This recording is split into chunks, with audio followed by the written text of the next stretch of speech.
Welcome back. This time we're talking about Ghost in the Shell 2, Innocence, continuing my preparations for the upcoming live-action remake. I've already posted my review of the original 1995 anime film, and this time I want to talk about the sequel, which was released in 2004. Although only 9 years separate the releases of these two films, it's amazing the advances in technology that occurred between those 2 years. As seen with director Mamoru Oshii's extensive use of computer-generated animation in this film, where it was only sporadically used in a predominantly hand-drawn animated film in the original. But perhaps even more amazing is the fact of how well this film holds up visually. With very few exceptions, the computer-generated effects in this film would not look out of place in a movie released today. I actually had the opportunity to watch this film with a friend of mine during its very limited domestic run in theaters, and we both left amazed, both by the animation, which was just downright amazing for its time,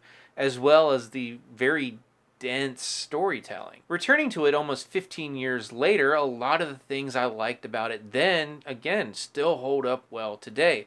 Although the story is very dense, you have to pay attention very hard, especially if you're listening to it in the original Japanese with English subtitles, as I did in this rewatch. That's how I typically watch my anime, but I do have to say there are so many very heavy conversations. If you're not a huge fan of watching subtitles, this is probably not the film to try your hand at it, because there's a lot of dialogue and it comes very quickly. And honestly, there were times where I just wanted to watch the beauty of the animation instead of reading the subtitles.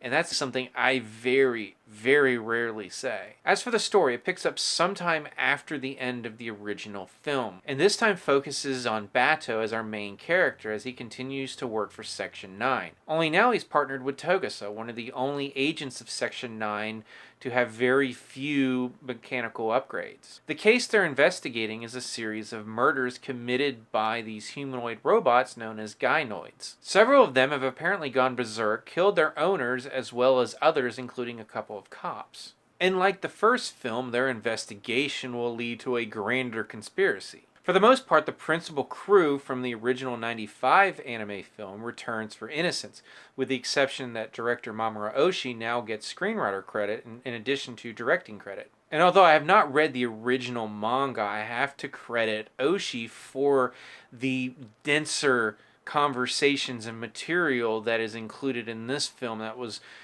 present in the original one, but not nearly to the degree that it is here. In my review of Ghost in the Shell, I mentioned that there was an interesting mix of high-octane action scenes and then slower scenes where characters had rather philosophical discussions. Here we do get those action scenes, and they are very cool, but we also get a much higher prevalence of the denser material.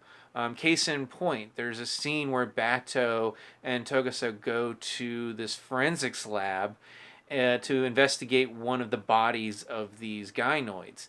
And the result is this very lengthy conversation with the forensic scientist, not about this particular case, but about children and questions of whether children are truly human because they think so differently. And people are quoting Descartes and the Bible and Milton.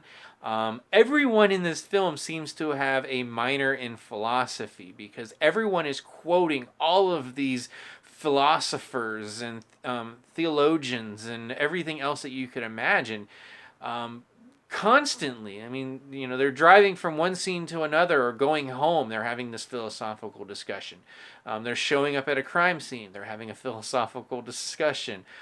They're about to go interview a potential witness. They're having a philosophical discussion. It's not something that I disliked, but it is an intense movie. This is a film that demands constant attention, and for a variety of reasons. First, the animation itself, and not just when it's plot pertinent. There's just so much detail in every single scene. The foreground, the background, when you see a computer screen up and just all the little things that are popping up. There are so many shots that just didn't need to be there, but add to the overall beauty of this film. It is phenomenal. I remember when watching this movie with my friend back when I saw it in theaters, there's a segment later on in the film, very similar to a segment that I talked about in Ghost in the Shell, where it was a series of shots that really didn't have a whole lot to do with the plot itself, but it just gave the audience time to pause and reflect over what had been said and what had been done prior to those scenes. There's a similar sequence here involving a parade, and the amount of detail and just sheer beauty on the screen.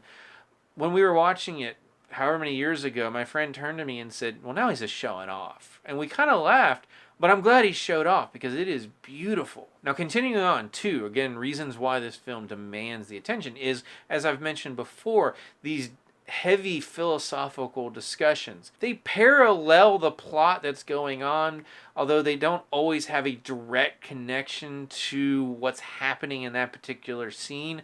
But there's just so much dialogue and so many quotes and concepts being bantered about that you have to pay attention. Third, the mystery itself.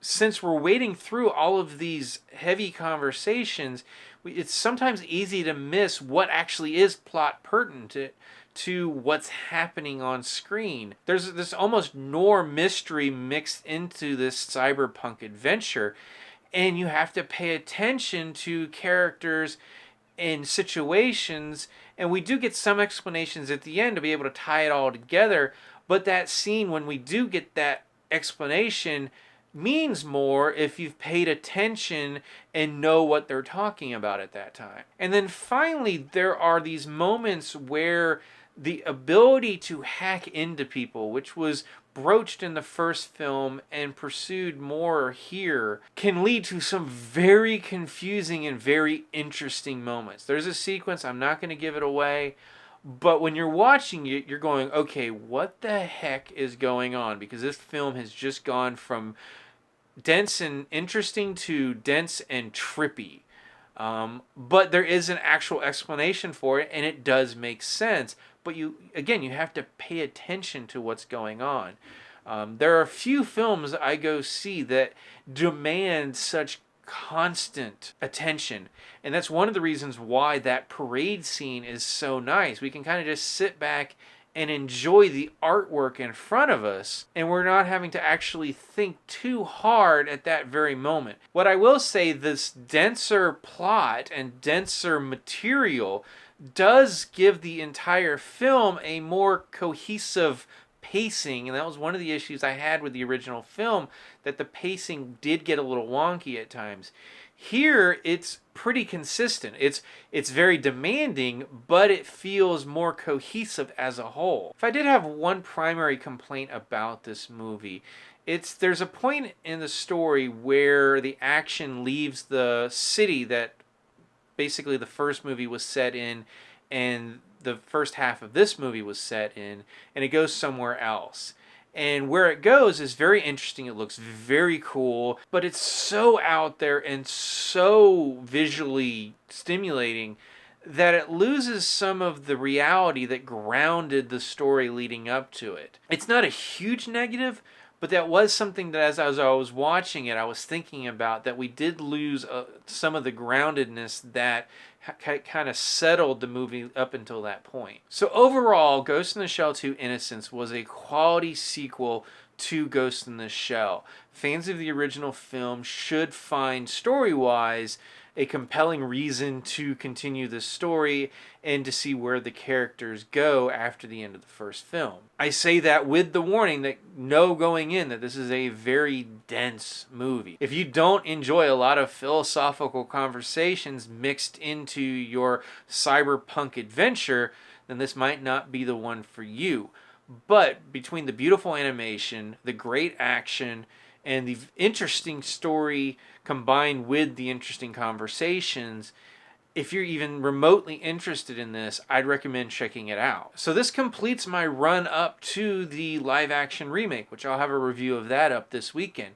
For now, however, if you've seen Ghost in the Shell 2 Innocence, what did you think about it? As always, you can subscribe to my channel, check out some of my other reviews, and until next time, I'll see you at the movies.